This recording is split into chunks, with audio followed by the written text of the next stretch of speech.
Assalamualaikum warahmatullahi, ketemu lagi dengan saya Nurmia pada pembelajaran fisika. Pada pembelajaran fisika kita kali ini, kita akan membahas tentang hukum Newton, yaitu dinamika gerak bagian yang pertama. Nah, pada dinamika gerak ini kita akan membahas tentang bagaimana benda itu bergerak karena ada yang menyebabkan, yaitu gaya. Oke, kita akan belajar gaya apa saja yang bekerja pada suatu benda. Nah, di sini kita akan belajar pada materi ini dan bagaimana kita menguraikan gaya-gaya yang bekerja pada benda tersebut. Oke, kita langsung saja pada mulai yang materi yang pertama, yaitu macam-macam gaya yang bekerja pada benda. Ada 4 gaya yang wajib kalian ketahui ketika kalian belajar tentang dinamika gerak. Nah, gaya apa saja? Yang pertama adalah gaya berat atau gaya gravitasi dengan lambang di sini W. Nah, gaya berat atau gaya gravitasi adalah gaya yang selalu dimiliki oleh setiap benda bagaimanapun posisi benda. Yang kedua, arah gaya berat atau gaya gravitasi itu selalu menuju pusat bumi. Nah, besar gaya berat di sini ditentukan dengan W sama dengan M kali G, di mana M ini adalah massa benda, G-nya adalah percepatan gravitasi bumi, percepatan gravitasi suatu tempat. Oke. Nah, coba sekarang perhatikan untuk supaya lebih jelasnya tentang gaya berat.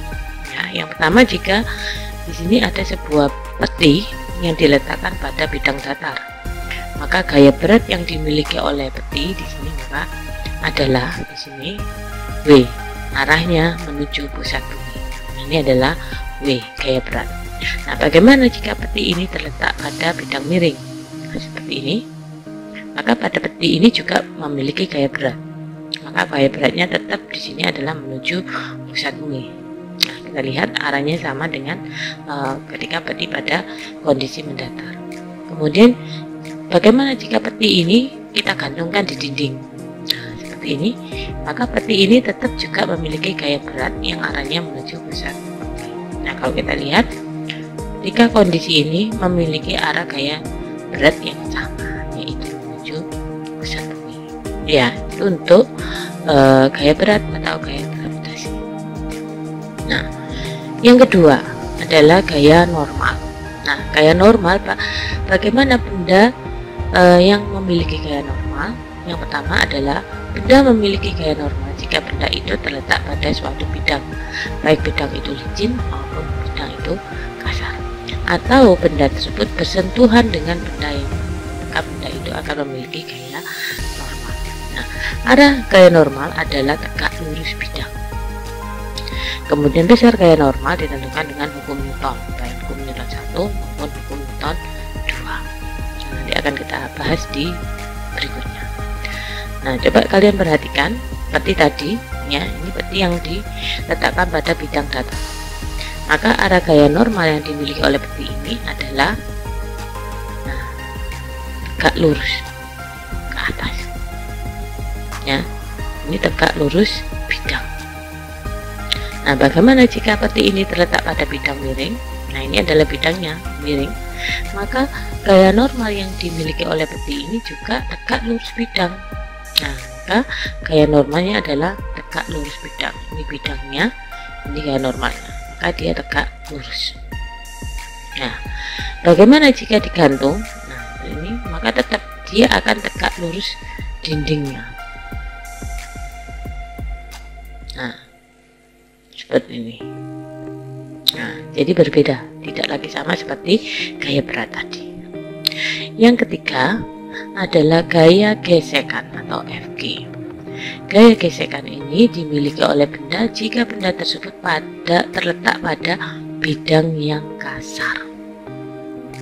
Nah, untuk arah gaya gesekan itu selalu berlawanan dengan gerak benda, sehingga kita harus menentukan kemana benda itu bergerak terlebih dulu, baru bisa menentukan arah gaya gesekan. Nah, coba kalian perhatikan di sini. Untuk gaya gesekan, nah, jika arah benda bergerak ke kanan, maka gaya gesekan yang dimiliki oleh benda ini adalah ke kiri. Nah, untuk bidang miring, di sini jika benda bergerak ke bawah, maka gaya gesekannya adalah ke atas. Jadi selalu berlawanan dengan gerak benda. Kalau gerakan bendanya ke atas, maka gaya gesekannya mesti ke bawah. Yang terakhir di sini, jika gaya gerak bendanya ke atas, maka gaya gesekannya adalah ke bawah. Nah, ini adalah G. Nah, sebelum kita ke gaya yang keempat, kita perlu tahu gaya gesekan ini apa saja ya kira-kira macamnya. Nah, untuk menentukan besar gaya gesekan, kita perlu tahu macam-macam gaya gesekan. Yang pertama adalah gaya gesek statis, yaitu gaya gesek yang bekerja pada benda yang diam atau benda yang cepat akan bergerak. Itu statis ya. Besarnya adalah Fs sama dengan μs kali n. Di sini Fs adalah gaya gesek statis, μs adalah koefisien gesek statis, kemudian n-nya adalah gaya normal. Apa koefisien gesek statis? Yaitu tingkat kekasaran dari suatu bidang. Nah, kalian tahu amplas. Amplas itu kan ada yang halus, ada yang kemudian agak kasar, lebih kasar lagi, kemudian sangat kasar. Nah, itu yang dinamakan dengan koefisien gesek, tingkat kekasaran ya. Nah, itu yang pertama. Kemudian yang kedua adalah gaya gesek kinetis, yaitu gaya gesek yang bekerja pada benda yang bergerak. Besarnya adalah Fk sama dengan μk kali n. Jadi yang membedakan di sini adalah μk. μk adalah koefisien gesek kinetis. Nah, biasanya untuk koefisien gesek kinetis dan statis ya, ini nilainya bagaimana? Untuk kinetis itu lebih kecil daripada koefisien gesek statis. Jadi μs lebih besar daripada μk. Nah, ini yang penting ya, perlu kalian ketahui bahwa jika gaya yang kita berikan itu lebih kecil daripada gaya gesek statis, maka benda itu akan diam. Sehingga gaya gesek yang bekerja itu adalah gaya gesek statis. Ya. Kemudian jika gaya yang bekerja pada benda itu sama dengan gaya gesek statisnya, maka benda dikatakan tepat akan bergerak.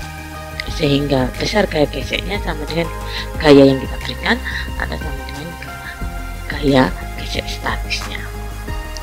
Jika F lebih besar daripada gaya gesek statis, maka benda dikatakan bergerak. Sehingga gaya gesek yang bekerja pada benda adalah gaya gesek kinetis.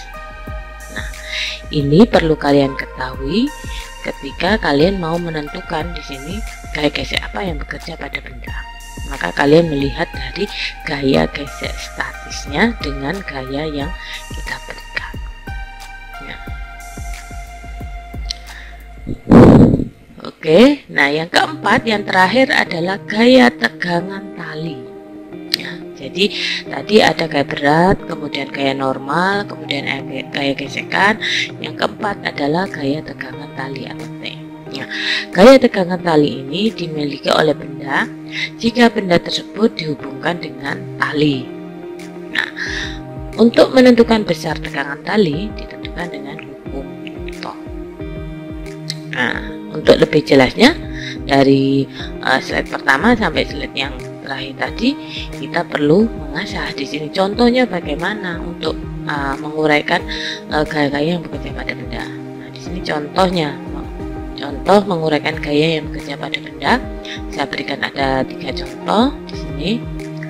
Seperti ini ya. Jadi ini peti diletakkan pada bidang datar, ditarik dengan gaya F miring ke kanan di bidang yang kasar. Kemudian di sini benda atau peti diletakkan pada bidang miring ya.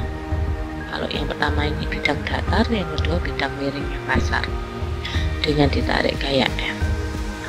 Kemudian yang ketiga di sini adalah sistem katrol dengan massa B lebih besar daripada massa A. Nah, sekarang kita mulai dari gambar yang pertama. Nah, seperti ini. Kita mau menguraikan gaya yang bekerja pada benda. Maka caranya adalah kita mulai dari gaya yang pertama, yaitu gaya berat atau gaya gravitasi.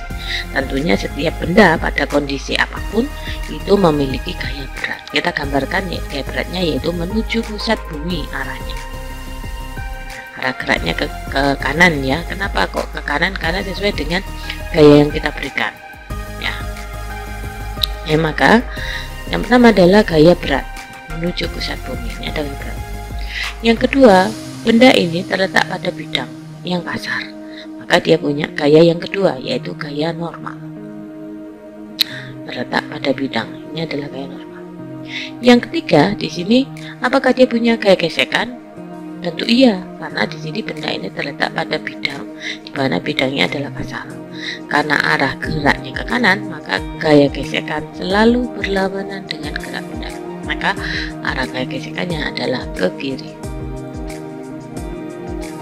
Nah, kita lihat pada gaya-gaya ini. Kalau ini adalah sumbu X, ini adalah sumbu Y, maka ada gaya yang tidak tegak lurus pada sumbu X dan sumbu Y, yaitu gaya F. Maka kita uraikan terlebih dulu gaya F ini berada pada sumbu X dan sumbu Y. Kita uraikan di sini seperti materi vektor dulu ya. Kita uraikan pada sumbu X, maka di sini adalah Fx, kemudian pada sumbu Y adalah Fy. Nah, ini adalah uraian gaya yang bekerja pada benda untuk peti yang diletakkan pada bidang datar yang kasar. Oke. Bagaimana dengan peti yang diletakkan pada bidang miring, nah, yang kasar gitu ya? Kita baca pada soal yang kedua, contoh yang kedua. Nah, di sini peti ini ditarik ke atas oleh gaya F, maka arah gerak yang terjadi adalah ke atas. Ya. Nah, untuk gaya yang bekerja pada benda, yang pertama adalah gaya berat menuju pusat bumi. Kemudian yang kedua, karena di sini benda terletak pada bidang, maka ada gaya normal yang bekerja pada benda.